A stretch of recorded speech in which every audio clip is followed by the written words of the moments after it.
The massive ship appeared at the edge of Earth's solar system without warning. It was beautiful, in a way that made human scientists stop their work and stare at their screens. The vessel stretched for kilometers, its hull gleaming with metals that seemed to change color in the starlight. Graceful spires rose from its surface, and energy fields danced around it like living aurora.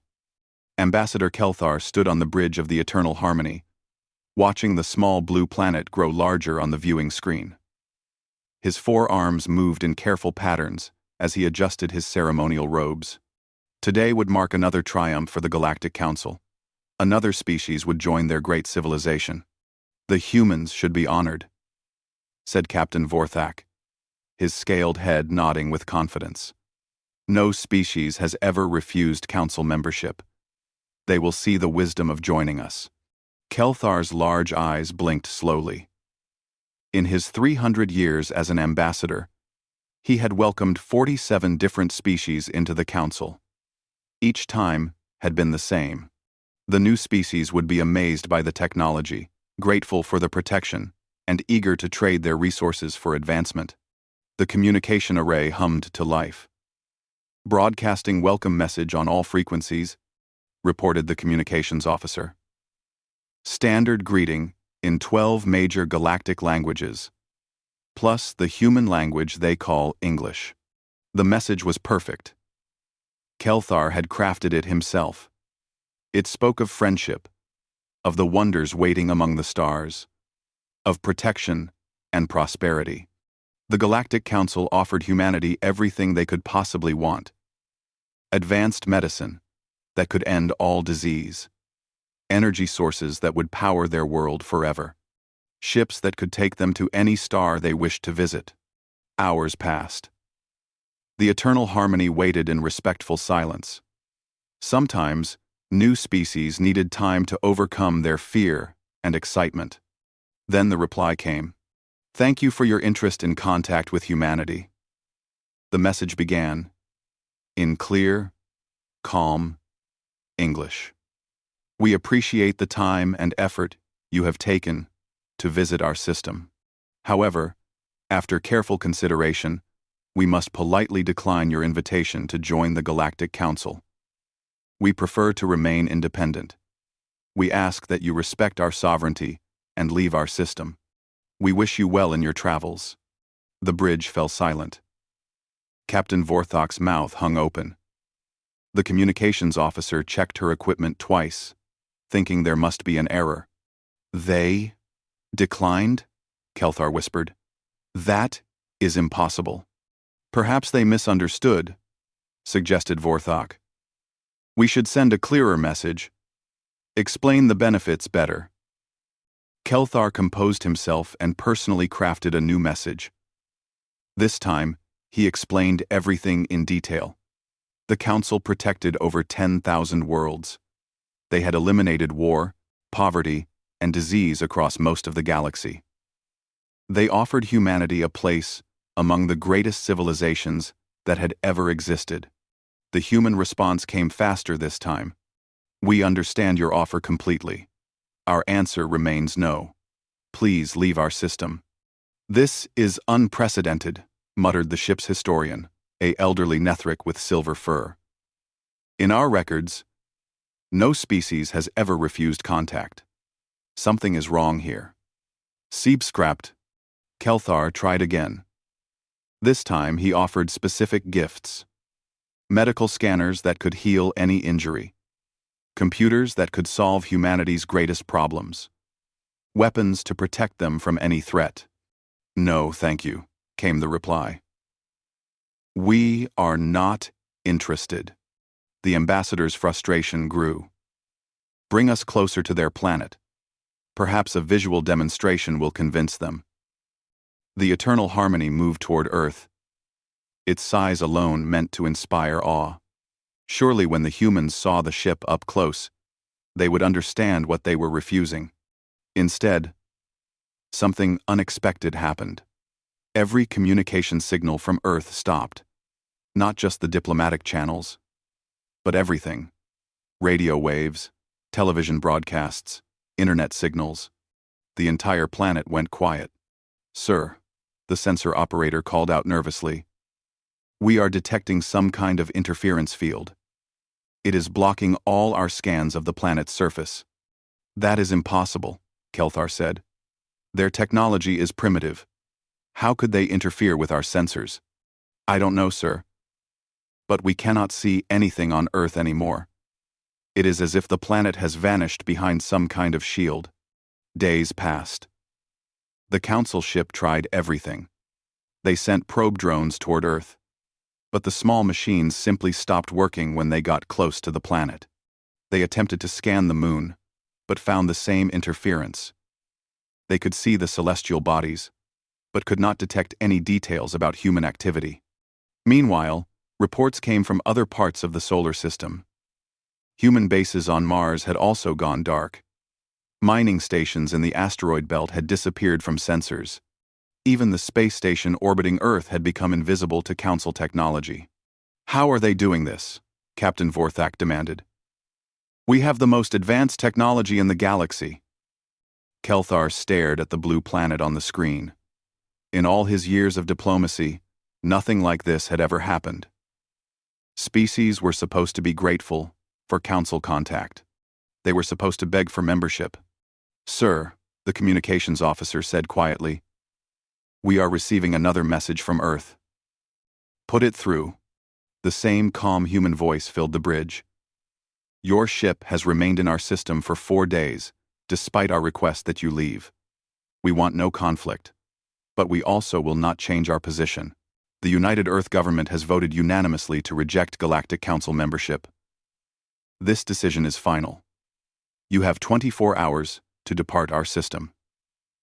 Are they threatening us? Vorthak laughed. With what weapons? We scanned their world when we arrived. They have primitive rockets and simple nuclear devices. They could not scratch our shields. But Kelthar was thinking about the sensor blackout. About technology that could hide entire planets from Council scans. About the complete confidence in that human voice. Sir, the historian spoke up again. I have been reviewing our files on this species. They have been aware of galactic civilization for some time.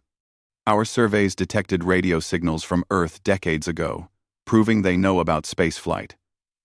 Yet they never tried to contact us. Most species send signals into space desperately hoping for contact. What are you suggesting? I am suggesting that perhaps these humans are not as primitive as we assumed.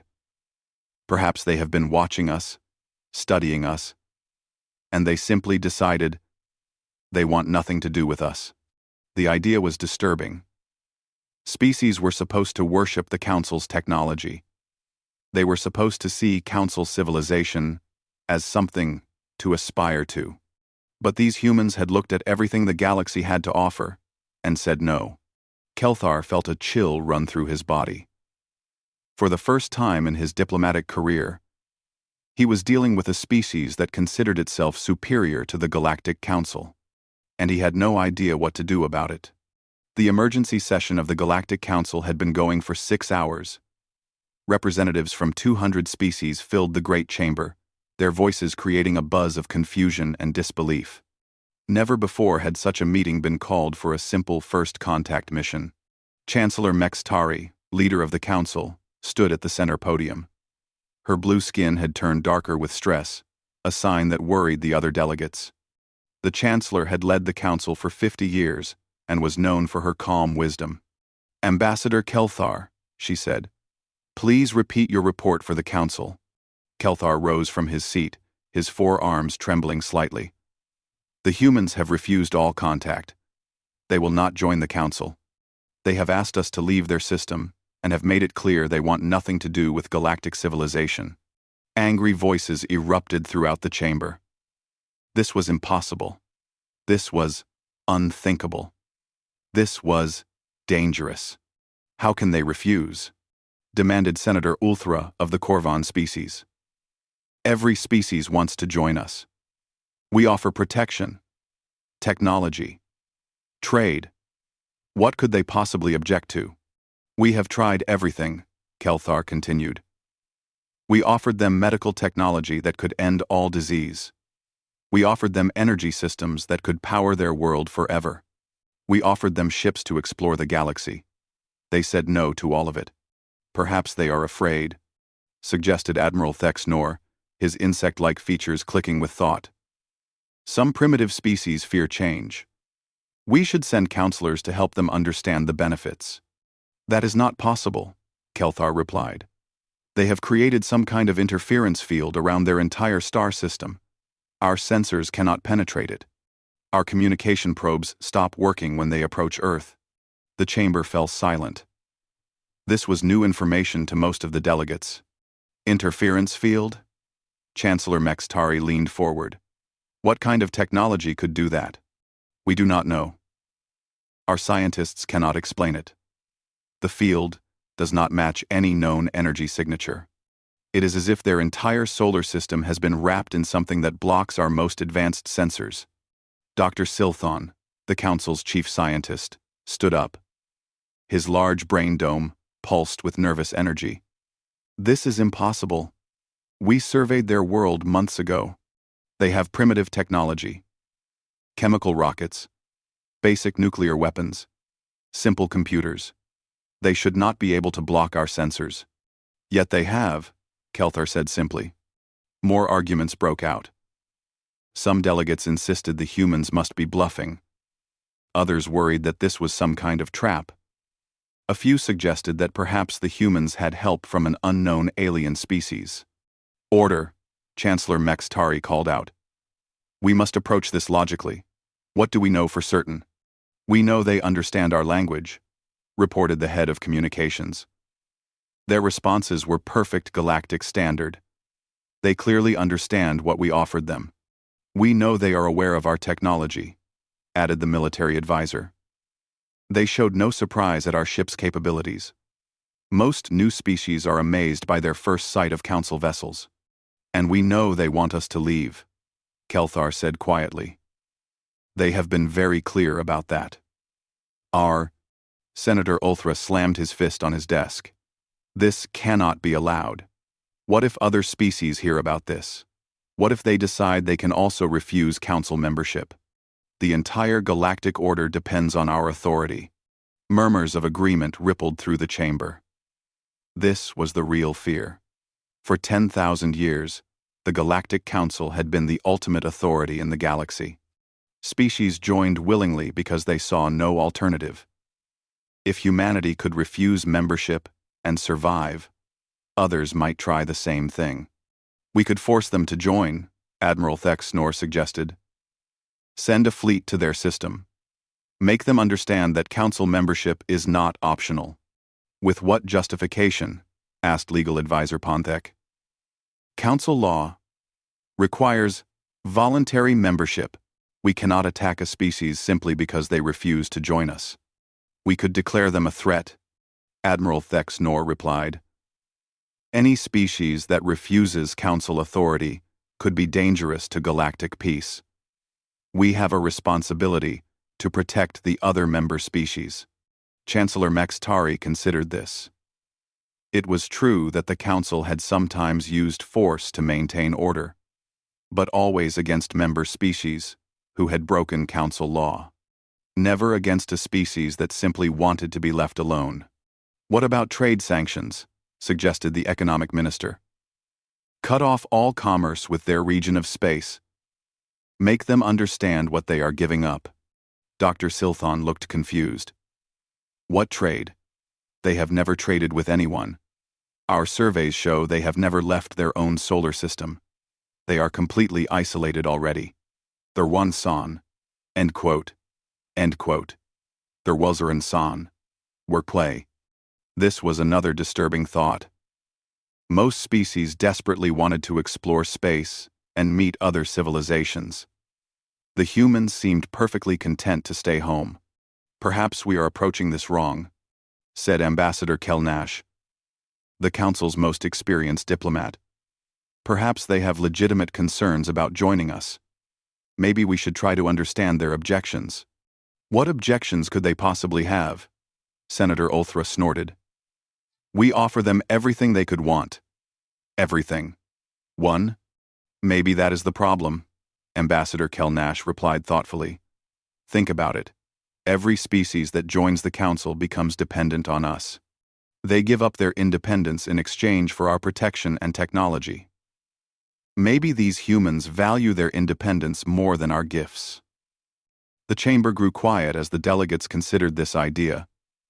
It was disturbing to think that any species might see Council membership as a loss rather than a gain. That is ridiculous, Admiral Thexnor declared. Independence means nothing when you are alone in a dangerous galaxy.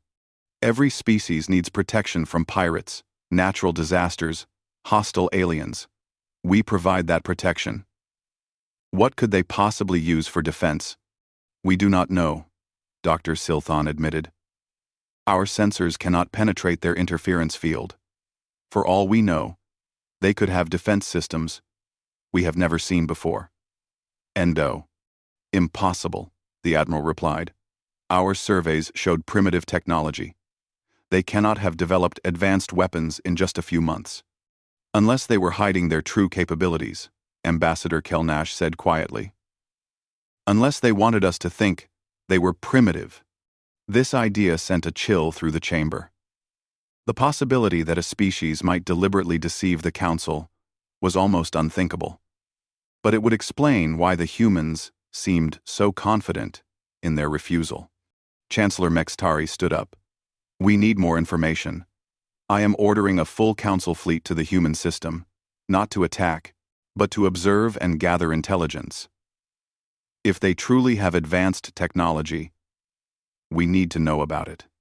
And if they order the fleet to leave? Asked Kelthar. The Chancellor's expression hardened. Then we will have to decide whether the Galactic Council allows species to dictate terms to us. The authority of this council depends on the understanding that we are the supreme power in the galaxy. Admiral Thexnor smiled grimly. 200 ships should be enough to make these humans reconsider their position. Once they see our full military might, they will understand that council membership is not really optional.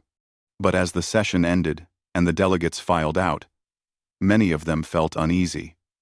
The humans had already shown they possessed technology the Council did not understand.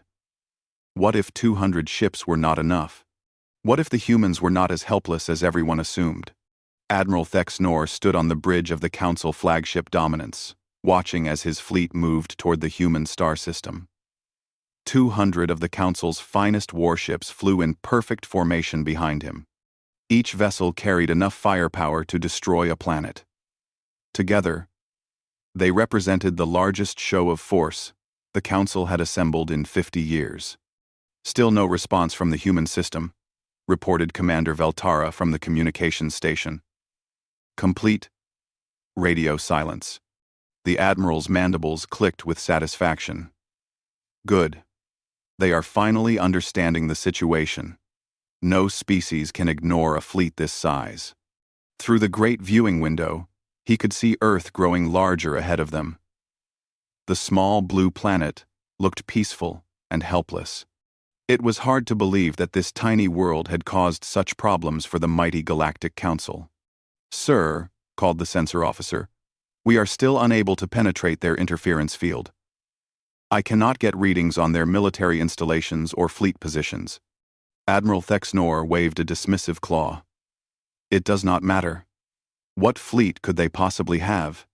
Our surveys showed primitive technology. A few nuclear missiles, some chemical rockets. Nothing that could threaten even one of our ships. Captain Morthek of the Korvan species stepped forward. Sir, perhaps we should be more cautious. The fact that they can block our sensors suggests they may have capabilities we do not understand. Nonsense, the Admiral replied. Fear makes you imagine threats where none exist.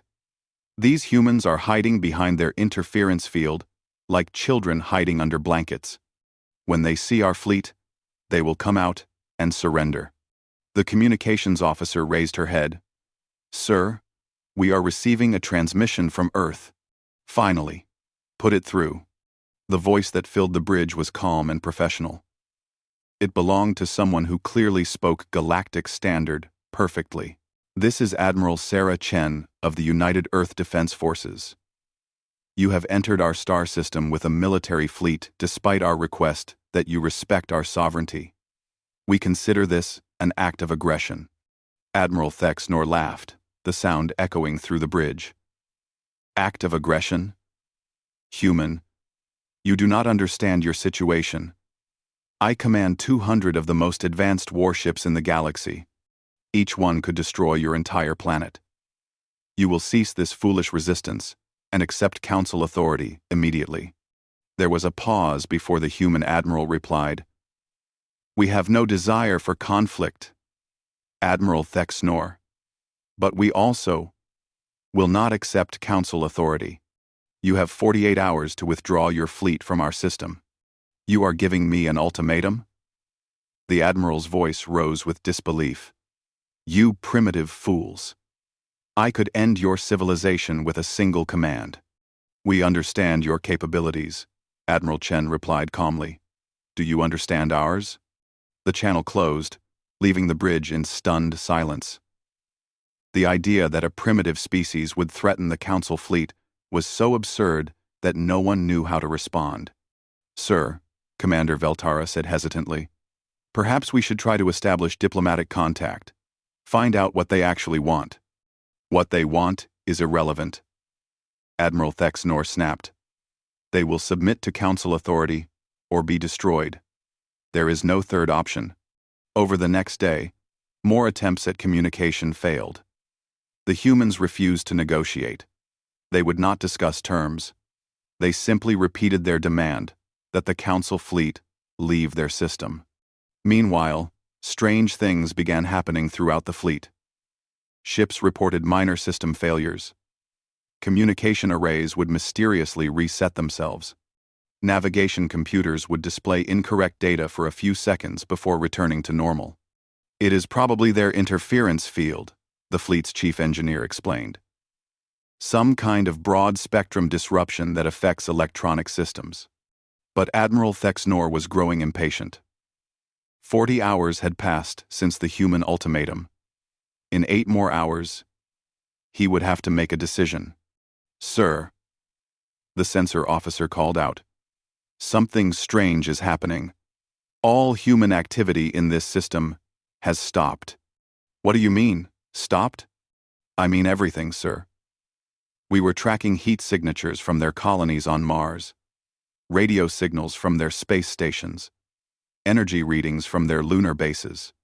All of it has gone dark in the last few minutes." The Admiral studied his displays with growing unease. Mars, which had shown clear signs of human habitation, now appeared completely lifeless. The Moon, which had energy signatures from mining operations, was now cold and dark. Even Earth itself seemed different somehow, though the interference field made it impossible to get clear readings. "Where did they go?" Commander Veltara whispered. Before anyone could answer, new contacts appeared on the tactical display. Dozens of them, scattered throughout the solar system. They had not been there a moment ago. "Sir," the sensor officer shouted, "multiple contacts appearing throughout the system. They came out of nowhere." Admiral Thexnor stared at the display in confusion. The new contacts were massive, each one the size of a Council battleship. But they had appeared instantly, without any sign of movement or emergence from hiding places. "Where were they hiding?" he demanded. "How did our sensors miss them?" "I don't know, sir. It's as if they materialized out of empty space." More contacts appeared every few seconds. Within minutes, the Council fleet found itself surrounded by over 300 unknown vessels. They hung motionless in space, making no aggressive moves but clearly positioning themselves to block any escape route.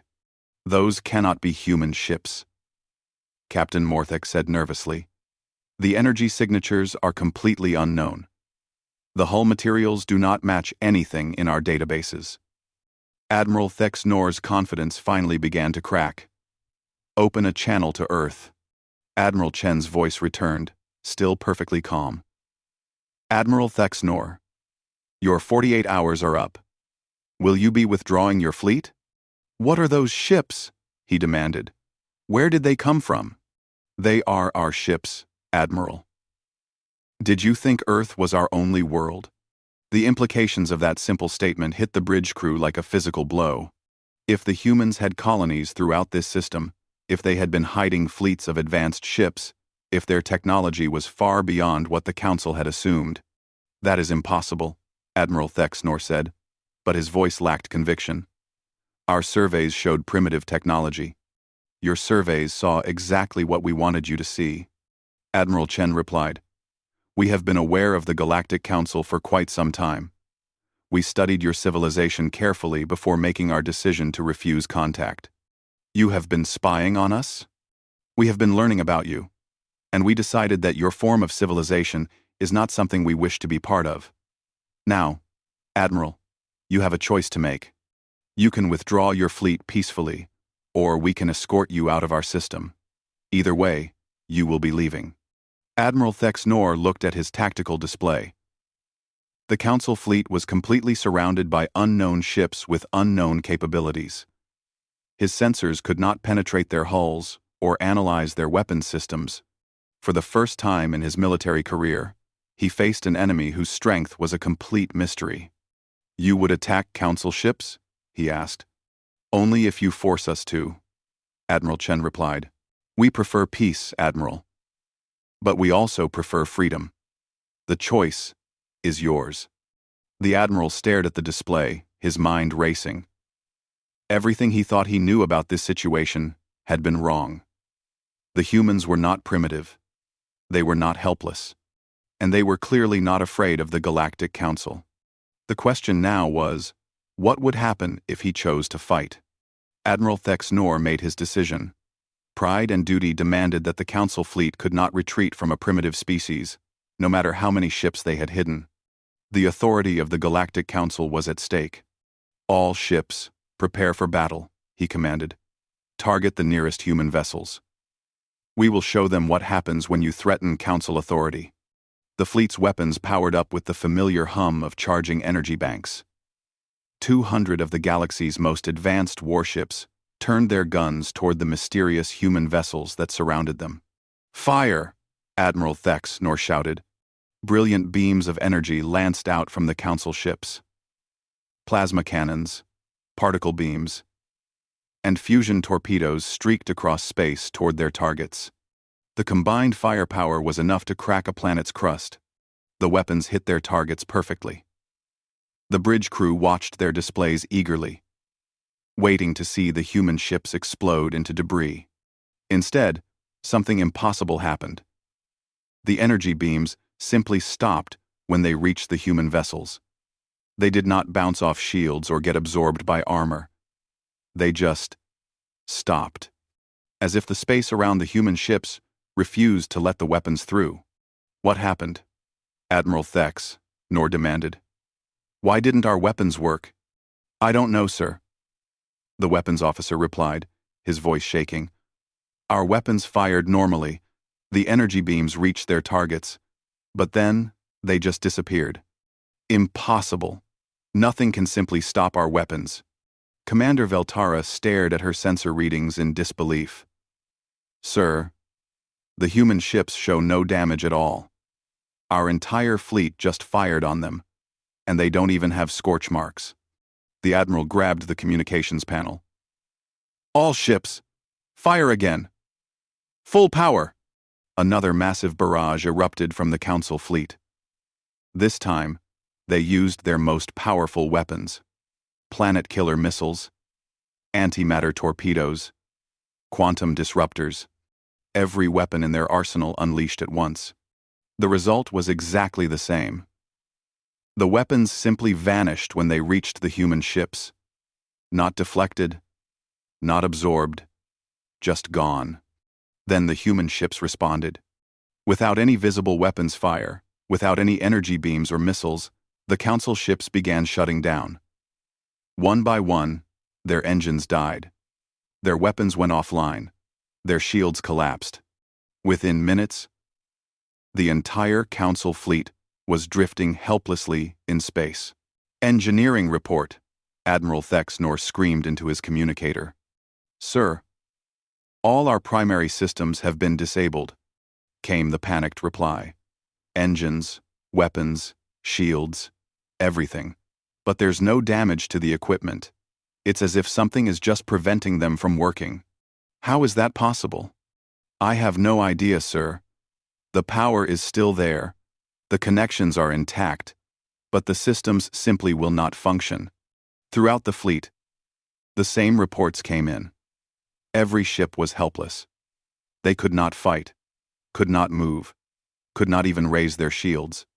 Yet their crews were unharmed, and life support continued to work normally. Admiral Chen's voice returned to the bridge. Admiral Thex Nor, your fleet is now disabled. Your crews are safe, but your ships cannot function as long as they remain in our space. Are you ready to discuss withdrawal? What did you do to us? The Admiral demanded. We defended ourselves. Your weapons cannot harm our ships, and our technology can neutralize yours without causing casualties. We told you we preferred peace, Admiral. How? Commander Veltara whispered. What technology could do this? Admiral Chen seemed to hear her. You have been thinking about this situation all wrong, Commander. You assume we are a primitive species that recently developed space travel. That assumption is incorrect. A new image appeared on the main screen. Instead of the calm conference room they expected, it showed Admiral Chen standing on what appeared to be the bridge of a massive ship. But this bridge was unlike anything in Council records. The architecture was flowing and organic. The displays showed technologies that made no sense, and the crew members moved with the quiet confidence of people who had been working together for decades. My name is Admiral Sarah Chen of the United Earth Defense Forces, she continued. I have held this position for 43 years. Our fleet has been operating in this region of space for over 2 centuries. We are not a new species. Admiral Thexnor. We are simply a species that chose to remain hidden until now. The implications struck the Council officers like a physical blow. If the humans had been spacefaring for centuries, if they had been watching galactic civilization all this time, you have been spying on us for 200 years? Admiral Thexnor asked. We have been observing, learning, deciding whether your civilization was something we wanted to join. After careful study, we concluded that it was not. Why? Commander Veltara asked. We offer peace, prosperity, protection. What could you possibly object to? Admiral Chen's expression grew thoughtful. Your council rules through fear and dependency. Species join because they have no choice, because they need your protection from threats you often create yourselves. You maintain order by making sure no one can survive without you. That is not true, Admiral Thexnor protested. We provide security and prosperity to 10,000 worlds. You provide security from threats that exist largely because of the power vacuum your system creates. You provide prosperity in exchange for complete political submission. You have created a galaxy where independence is impossible because you control all the resources and technology needed for survival. Admiral Chen gestured to something off-screen. We chose a different path. Instead of joining your system, we developed our own technology. Instead of depending on your protection, we learned to protect ourselves. Instead of trading our independence for your gifts, we created our own prosperity. 2000. Comin. But how? Dr. Silthon's voice came over the fleet communication system. Our science teams have studied this engagement. Your technology is beyond anything in our databases. How could one isolated species develop such capabilities? Because we were not isolated, Doctor. We were independent. There is a difference. Another image appeared on the screen. It showed a vast space station, clearly of human construction, but larger than anything the Council had ever built. Ships moved around it in organized patterns, and the energy readings were enormous. This is one of 17 major installations we operate in this region of space. We have colonies on 43 worlds, mining operations in 12 star systems, and research facilities that your science teams could not imagine. We have been building our own civilization, while you built yours. The silence on the council bridge was complete. Everything they thought they knew about this species, about this region of space, about their own superiority, had been wrong. "But why reveal yourselves now?" Commander Veltara asked quietly. Admiral Chen smiled sadly. "Because your expansion has reached the point where we can no longer avoid contact. Your council is approaching star systems where we have interests. Soon you would discover us whether we wanted to be discovered or not. So you decided to refuse us first," Admiral Thexnor said. "We decided to give you a choice, Admiral. The same choice we are offering you now." The Admiral straightened in his chair. "What choice?" Admiral Chen's expression grew serious. "You can continue as you are. Keep building an empire based on dependence and control. Eventually, you will encounter other species like us. Species that chose independence over submission. That path leads to conflict. Or you can evolve. Learn to coexist with truly independent civilizations. Stop expanding through conquest and dependence. Build something better than an empire." Admiral Thexnor felt a chill run through his body. The human admiral was not just refusing council authority, she was challenging the entire foundation of galactic civilization. And from where he sat, surrounded by disabled ships and impossible technology, he was beginning to wonder if she might be right. The emergency session of the Galactic Council was unlike any in their 10,000-year history. Chancellor Mextari stood at the center podium, but for the first time in her long career, she did not know what to say. Around her, representatives from 200 species argued in voices filled with fear and confusion. Admiral Thexnor sat in disgrace at the military advisor's table. His mighty fleet had returned to council space without firing a single effective shot. Worse, they had returned with a message that challenged everything the council believed about itself. "Let me understand this correctly," Senator Ulthra said, his voice tight with anger. "The humans not only refused council membership, they demonstrated that our most advanced fleet is helpless against their technology?" "Yes," Admiral Thexnor replied quietly. "Our weapons could not damage their ships. Their technology disabled our entire fleet without harming a single crew member. We were completely outmatched. And they claim to have colonies throughout that region of space? 43 worlds, according to Admiral Chen. Plus, mining operations, research facilities, and military bases we never detected." Dr. Silthon raised his head from the scientific council table. "How is this possible? Our surveys of that region showed no signs of advanced civilization." "Because they hid from us," Admiral Thexnor answered. "They have technology that can make entire star systems invisible to our sensors. They have been watching us for centuries while we remained completely unaware of them." "Admiral, Tech-you, Admiral." The chamber erupted in angry voices. This was the council's greatest fear made real. Somewhere in the galaxy was a civilization that could hide from them, spy on them, and defeat them if necessary. "What do they want?" Chancellor Mextari asked, trying to restore order. Admiral Thexnor stood up slowly. "Admiral Chen gave me a detailed message for the council.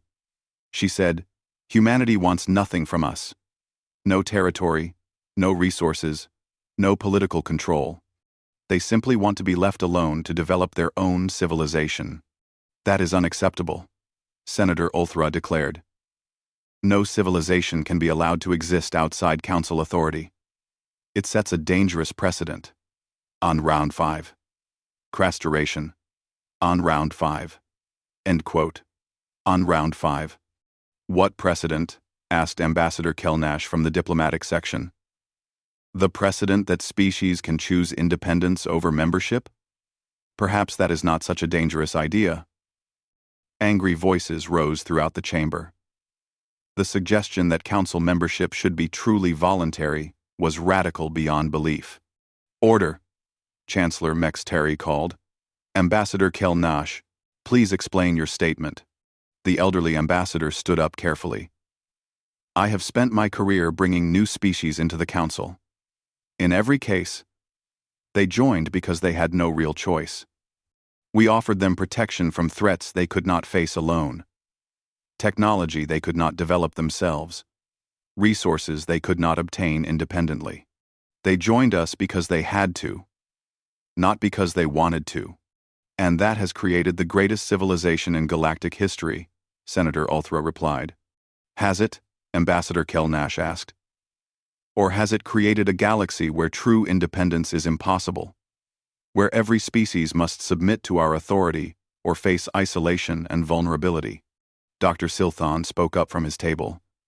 The humans offered to share information with me during our brief contact. Their scientific achievements are extraordinary. Medical technology that could extend life by centuries, energy systems that could power entire worlds without environmental damage, manufacturing techniques that could end scarcity forever. Energy. Why would they share such technology? Chancellor Mextari asked. Because they believe knowledge should be freely exchanged between equals, not hoarded by those in power. Admiral Chen said they would gladly teach us what they know, if we were willing to learn as students rather than demand it as conquerors. The chamber fell silent as the delegates considered this. The idea of learning from another species rather than absorbing them was completely foreign to Council thinking. There is more, Admiral Thex, Nor said reluctantly.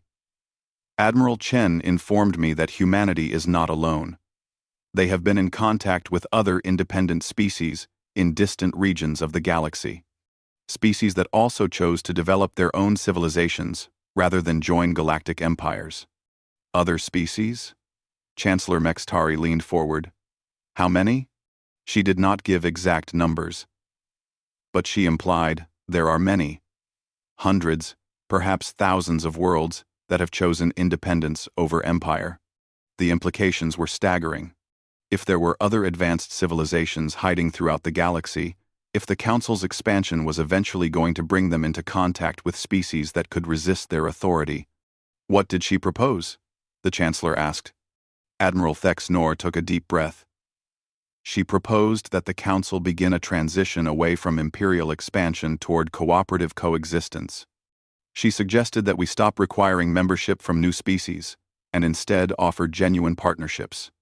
She said humanity would be willing to help us develop technologies that could benefit everyone, but only if we were willing to treat them as equals rather than subjects. Preposterous! Senator Ulthra jumped to his feet. The Council does not negotiate with primitives. We do not reform our entire civilization because one species refuses to submit. But they are not primitives, Dr. Silthon said quietly. Their technology is centuries ahead of ours. Their energy systems are more efficient, their materials science is more advanced, their computer systems operate on principles we do not even understand. If they are primitives, what does that make us? The question hung in the air like a challenge. For 10,000 years, the Galactic Council had believed they represented the pinnacle of civilization.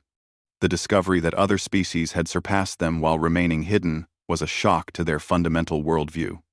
Ambassador Kelnash spoke again. Perhaps this is an opportunity rather than a crisis. Perhaps we can learn from these humans. Perhaps we can build something better than an empire. And if we refuse? Admiral Thex Nor asked. Admiral Chen made it clear that humanity will not submit to Council authority under any circumstances. If we continue to expand toward their territory, if we try to force them to join us, they will resist. With what force? Senator Ulthra demanded. With technology that made our best fleet helpless in minutes, the Admiral replied. And with allies we know nothing about. Admiral Chen suggested that if the Council continues on its current path, we will eventually face opposition from multiple independent civilizations. She said the choice is ours. Evolve or face inevitable conflict with species we cannot defeat. Chancellor Mextari looked around the chamber. For the first time in Council history, they faced a choice they had never imagined having to make. They could continue as they always had, expanding through conquest and absorption, until they inevitably encountered species that could stop them. Or they could try to change, to build something new, to become the kind of civilization that others might choose to join rather than be forced to accept. "What do you recommend, Admiral?" she asked. Admiral Texnor met her gaze steadily. "I recommend we accept their offer, Chancellor. I recommend we learn from them. Because after seeing what they can do, I believe Admiral Chen was telling the truth about one thing." "What is that?" "The age of galactic empires is ending. The question is whether we end with it or evolve into something better." The chamber fell silent as the delegates contemplated a future they had never imagined. A future where the Galactic Council was not the supreme authority in the galaxy, but simply one civilization among many. A future where independence was possible, and empires had to earn the loyalty of their subjects. It was a terrifying thought.